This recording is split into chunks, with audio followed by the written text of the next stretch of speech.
வேலுண்டு வினை இல்லை, மயிலுண்டு பயமில்லை. சர்வம் கிருஷ்ணார்ப்பணம். மனித ரூபத்தில் வரும் தெய்வம்.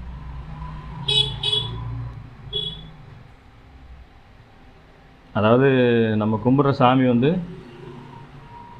நேரில் வர முடியாதுங்க. வந்தாலும் நமக்கு அந்த அறியாமையினால் என்ன பண்ணிவிடுவோம், தெரிஞ்சிக்க மாட்டோம். மனிதர்களை அனுப்போம். நண்பர்களாக இருக்கலாம், உறவினர்களாக இருக்கலாம், முன்ன பின்ன தெரியாதவங்களாக கூட இருக்கலாம், இல்லை அஃபிஷியலாக யாராவது கொலீக்ஸாக இருக்கலாம், யாராக வேணா இருக்கலாம். நாம் ஒரு இக்கட்டான சூழ்நிலையில் இருக்கும்போது தெய்வாதீனமாக தப்பித்தேன் என்று சொல்லக்கூடிய நிறைய விஷயங்களை நாம் கேள்விப்பட்டிருக்கிறோம், பார்த்துருக்குறோம். திடீர்னு ஒரு மெடிக்கல் எமர்ஜென்சி வருது, அங்கே ஒரு டாக்டர் நம்மளை சேவ் பண்ணுவார்.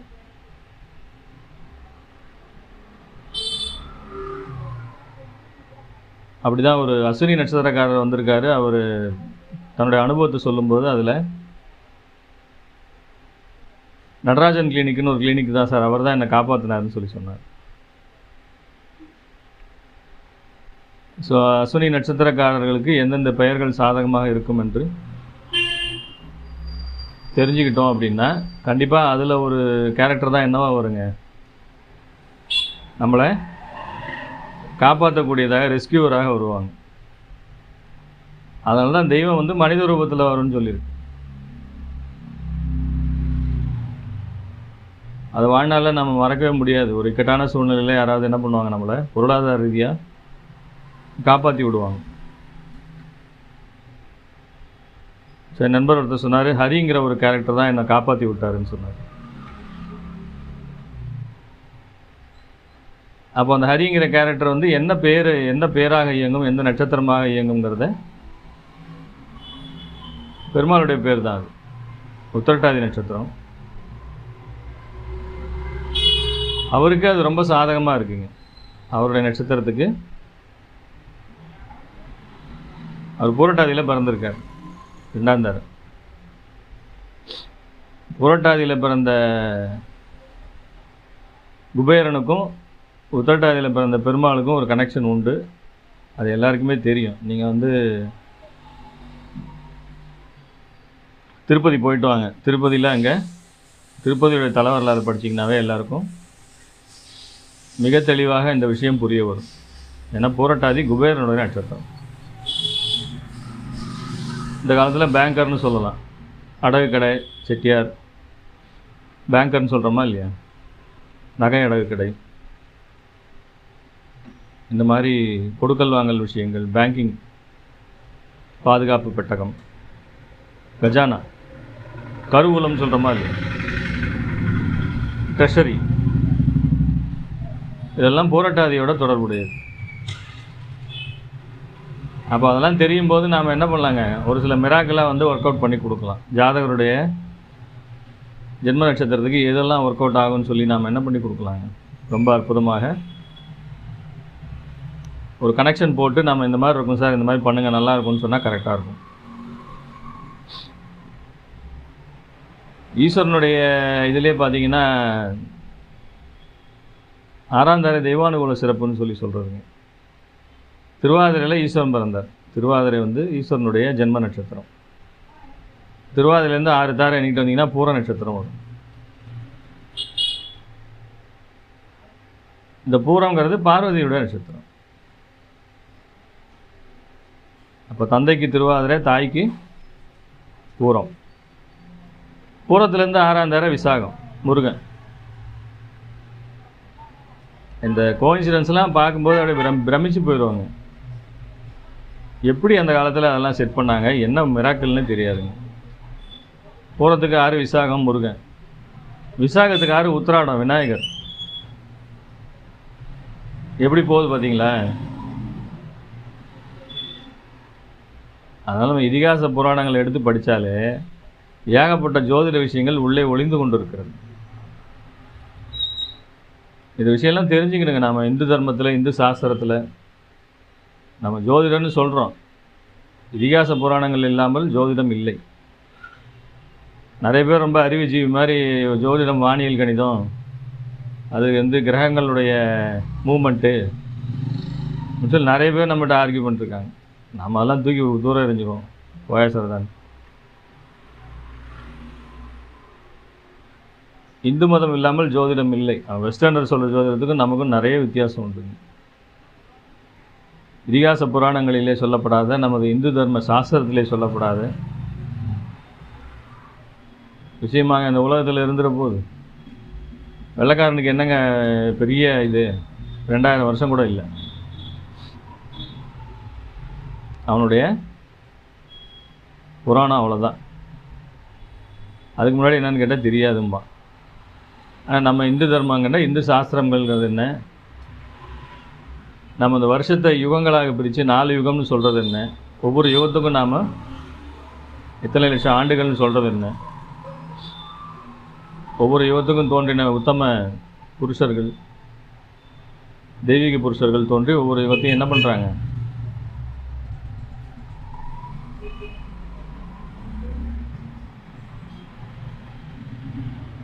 இந்த கீதையிலே அந்த பாடல்கள் வரிகளில் பகவான் ரொம்ப சிறப்பாக சொல்கிறார். யுகந்தோறும் நான் வந்து ஜனிக்கிறேன்னு சொல்கிறார். அது ஒவ்வொரு சிறப்பையும் சொல்லிட்டு வர்றார். மரங்களிலே நான் வந்து அஸ்வமாக அஸ்வத்த மரம்னா அரச மரம், மாதங்களிலே மார்கழியாக இருக்கிறேன், மனிதர்களே நான் அர்ஜுனனாக இருக்கிறேன் அப்படிங்கிறார். ஒவ்வொரு விஷயத்திலுமே சிறந்த விஷயங்களை சொல்லி இந்தந்த விஷயத்தில் நான் இதுவாக இருக்கேன்னு சொல்லி பகவான் சொல்கிறார். ஸோ இப்படிப்பட்ட ஒரு பெரிய நம்மளுடைய வரலாறு, நம்மளுடைய இது பாரம்பரியம், இதில் இல்லாத ஜோதிடம்லாம் ஒன்றும் வேறு எங்கேயுமே இல்லை. நம்ம வானியல் சாஸ்திரம் மூமெண்ட்டு, நான் அதை வந்து கோள்களை வந்து நான் இன்றைக்கி தான் நீ டெலஸ்கோப் வச்சு பார்த்தேன், 100 வருஷத்துக்கு முன்னாடி தானே நீ டெலஸ்கோப் வச்சு பார்த்தேன், இல்லை 200 வருஷத்துக்கு முன்னே, அதுக்கு முன்னே நம்ம முனிவர்கள், ஞானிகள், யோகிகள்லாம் உட்காந்த இடத்துல இருந்தே பிரபஞ்சத்தை என்ன பண்ணிட்டாங்க, 2.5 கலந்து என்னென்ன இருக்குங்கிறத அக்கு வேறு ஆணி வேற பிரித்து போட்டாங்க. என்னென்ன இருக்குதுன்னு அவங்களுக்கு எல்லாமே தெரியும். உட்காந்த இடத்துல பால்வெளி மண்டலத்தை பார்த்தவர்கள். ஸோ இதெல்லாம் எதுக்கு சொல்ல வரேன் அப்படின்னு கேட்டிங்கன்னா, ஆன்மீகம் இல்லாமல் ஜோதிடம் இல்லை. இரண்டும் 2.5 கலந்தது தான் இந்த 2 விஷயமே. இதிகாச புராணங்களில் இந்த நம்மளுடைய 2 இதிகாசங்களில் ராமாயணமாகட்டும் மகாபாரதமாகட்டும் ஏகப்பட்ட கேரக்டரைசேஷன் இருக்குங்க. அதில் இருக்கிற ஒவ்வொரு கேரக்டருக்கும் நம்மளால் முக்கால்வாசி என்ன சொல்ல முடியுங்க, நட்சத்திர கனெக்ஷனை சூப்பராக சொல்லலாம். யுதிஷ்டரனுங்கிறது யாருங்க, தர்மபுத்திரன். அவர் வந்து கேட்ட நட்சத்திரம், ஈட்டி எறிகிறதுல மிகப்பெரிய வீரர். கேட்டைக்கும் ஈட்டிக்கும் தொடர்பு உண்டுங்க. கேட்டை கோட்டை கட்டும், சூதாடுவாங்க, பெட்டதை மாட்டிக்குவாங்க, நிறைய சொல்லியிருக்காங்க. இல்லைன்னு யாரும் மறுத்ததே கிடையாது. அர்ஜுனன் இடது கை வில்வீரன், உத்தர நட்சத்திரம். கிருஷ்ண பரமாத்மா ரோகிணி நட்சத்திரம், எல்லாருக்குமே தெரியும். ஸோ இப்படி ஒரு கேரக்டரும் பாருங்கள். அஸ்வத்தாமான்னு ஒரு கேரக்டர் இருக்குது. அஸ்வத்தாமா அஸ்வினி நட்சத்திரம், கருக்கலைப்புக்கு சம்மந்தப்பட்டது அஸ்வினி நட்சத்திரம். அதில் ஒரு கிரகம் இருந்து திசாபத்தி நடத்தும் போது கருக்கலை பண்ணிங்கன்னா ஆமாங்கிறாங்க. ஒன்றா தானாக கலையுதுங்க, இல்லைன்னா இவங்களாம் என்ன பண்ணிடுறாங்க, ஒரு குழந்தை வேண்டான்னு சொல்லி கலைச்சிட்றாங்க. அதில் கதைகள் உண்டுங்க. அஸ்வத்தாமா என்ன பண்ணார், பிரம்மாஸ்திரத்தை ஏவிட்டு அவரை வந்து எடுக்க தெரியல. அர்ஜுனனும் எடுக்கிறான், அஸ்வத்தாமா 2 பேரும் சேர்ந்து போட்டால் என்னங்க உலகமே காணா போயிடும், எடுத்துருங்க, ரிவர்ட் பண்ணுங்கிறாரு அந்த முனிவர். அதில் வந்து அர்ஜுனன் வந்து அதை தெரிஞ்சு வச்சுருக்கான், முறைப்படி பயின்று அதை வந்து என்ன பண்ணிடுறாங்க, மறுபடியும் ரிவர்ஸ் பண்ணிக்கிறான். ஆனால் அஸ்வத்தாமாவுக்கு எடுக்க தான் தெரியும், அதை வந்து உள்ளே வைக்க தெரியல அவனுக்கு. அதனால் எடுத்ததை நான் விட்டு தான் அவனு விட்டுடுறான். விடும்போது கருக்களை எல்லாம் அழிக்கட்டும் என்று சொல்லி விட்டு விடுறான். அதனால் அந்த நேரத்தில் இருந்த அந்த கரு எல்லாமே என்ன ஆகிடுதுங்க, அதான் ஒரு யுகத்தினுடைய அழிவு தானே. கலிகாலம் பிறக்குதுன்னா அது கலிக்கு முன்னாடி இருந்த துவாபர யுகத்தில் எல்லாமே காலி ஆகிடணுங்கிறது தான் விதி. அப்போ தானே களி பிறக்க முடியும். ஏன்னா இவன் பிறந்துட்டான், யார், துரியோதனன் தான் கலியினுடைய முதல் புருஷன். துரியோதனன் தான் கலி புருஷனே அவன் தான். அந்த காலத்திலே டெஸ்ட் பேபியில் பிறந்தவன். காந்தாரிக்கு 16 மாதம் ஆகி குழந்தை வெளியே வரல. அப்புறம் என்னன்னு எடுத்து பார்த்தா வெறும் பிண்டமாக தான் வளர்ந்துருக்கு, சதப்பிண்டமாக வளர்ந்துருக்கு, உயிர் இல்லாமல். அப்புறம் ஐயோ அம்மானு கொய்யோ முருகன் கத்தி எல்லா முனிவர்களெல்லாம் கூப்பிட்டு என்ன பண்ணிடுறாங்க, அந்த முனிவர்கள் சேர்ந்து என்ன பண்ணுறாங்க, வசிஷ்டரோட 100 கலசங்களை வச்சு அதில் இந்த 100 பிண்டங்களை 100 இந்த இதை வந்து பகுத்து 100ஆக பகுத்து அதை வேத மந்திரங்களை சொல்லி மிக நீண்ட நாட்கள் அதை வந்து வைத்திருந்து அது ஒரு கூட்டுப்புழு மாதிரி உள்ள ஒரு குழந்தை சிருஷ்டி ஆகுது. 100 குழந்தைகள் கௌரவர்கள் அப்படி தான் பிறக்கிறாங்க. நீங்கள் வேணால் மகாபாரதம் படித்து பாருங்கள். மகாபாரதத்தில் அவனுடைய இதெல்லாம் படித்து பாருங்கள். மிக அற்புதமாக சொல்ல முடியும். அதனால் எதுக்குன்னா, இது ஒரு சின்ன சின்ன உதாரணம். மிக அற்புதமாக இந்த ஒரு அந்த சரித்திர இந்த இதிகாச கேரக்டர்கள் எல்லாம் ஒரு நட்சத்திரங்களோடு தொடர்புபடுத்தி பார்க்கும்போது அவ்வளோ அற்புதமாக வேலை செய்யும். அஸ்வினிங்கிறது ட்வின்ஸ், ரெட்டையர்கள். இந்த பாண்டவர்களில் கடைசியாக பிறந்தது யாருங்க? நகுலனும் சகாதேவனும். சகாதேவன் தான் ஜோதிட சாஸ்திரத்தையே கரைச்சி குடிச்சவன். துரியோதனே அவன்கிட்ட தான் நேரம் குறிச்சிக்கிட்டு போகிறான். நீ இது போருக்கு நேரம் குறித்து கொடுங்குறான். ஏன்னா அவன் நேரம் குறித்து கொடுத்தா அது தோக்கவே முடியாது. நகுலம் குதிரையில் மிகப்பெரிய விற்பனை. குதிரை தொழுவத்தில் அவன் சொல்கிற பேச்செல்லாம் குதிரை கேட்கும். அந்தளவு குதிரைகளோடு பேசக்கூடியவன் அந்த அஸ்வத்தாமா.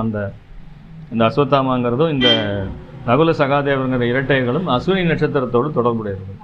அப்போ இந்த பெயர்களெல்லாம் அஸ்வினியில் சேர்த்துடலாமா?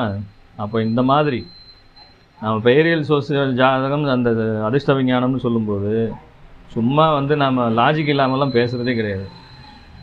இந்த காலத்தில் சொல்கிற மாதிரி XY Z போட்டு இதுதான் அதெல்லாம் ரொம்ப தப்புங்க. அது சரியாக வேலை செய்யாது.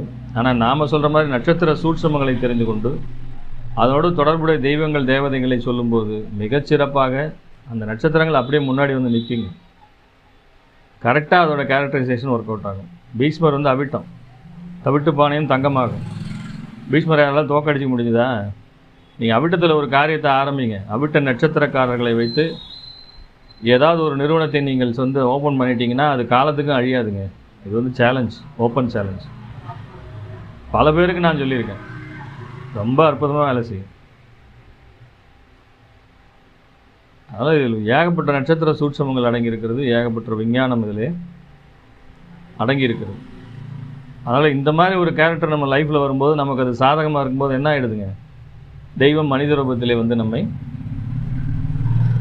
நிச்சயமாக காப்பாற்றும். இதுவே நமக்கு பிரச்சனை கொடுக்கக்கூடியதாக அந்த இதெல்லாம் வரும்போது என்ன பண்ணிக்கணும்? நாம் கொஞ்சம் உஷாராகிக்கணும். ஏன்னா அது ஒரு நட்சத்திரக்காரனுக்கு நல்லது செய்யக்கூடிய ஒரு விஷயந்தான் இன்னொருத்தனுக்கு என்ன பண்ணிடுதுங்க? பிரச்சனையை தரக்கூடியதாக இருக்குது. ஸோ இது என்ன நல்லது கெட்டதுன்னு தெரிஞ்சுக்கிட்டாதான் எதை வச்சுக்கணும், எதை வச்சுக்கூடாது, யாரோட பழகணும், யாரோட பழகக்கூடாது, என்ன பெயரியல் சாஸ்திரம் எப்படிலாம் கொடுக்கணும் அப்படிங்கிறது சும்மா ஏனோதானன்னு சொல்லாமல் உண்மையிலேயே சாஸ்திர ரீதியாக பழங்கால நூல்களிலே சொல்லப்பட்ட விஷயங்களை ரொம்ப சிறப்பாக சொல்ல போகக்கூடிய இந்த வகுப்பு வெள்ளிக்கிழமை நம்ம ஸ்டார்ட் பண்ணுறோங்க. அதனால் யார் யாருக்கெல்லாம் விருப்பம் இருக்கோ அவங்க வாட்ஸ்அப் பண்ணுங்கள். இதில் நிறைய விஷயங்களை தெரிந்து கொண்டு மிகச்சிறந்த ஜோதிடருங்கிற பெயரை நீங்கள் எடுக்கலாம் என்பதை நம்ம உறுதியாக சொல்ல முடியும். சர்வே ஜனா சுகினோ பவந்து. சர்வம் கிருஷ்ணார்ப்பணம்.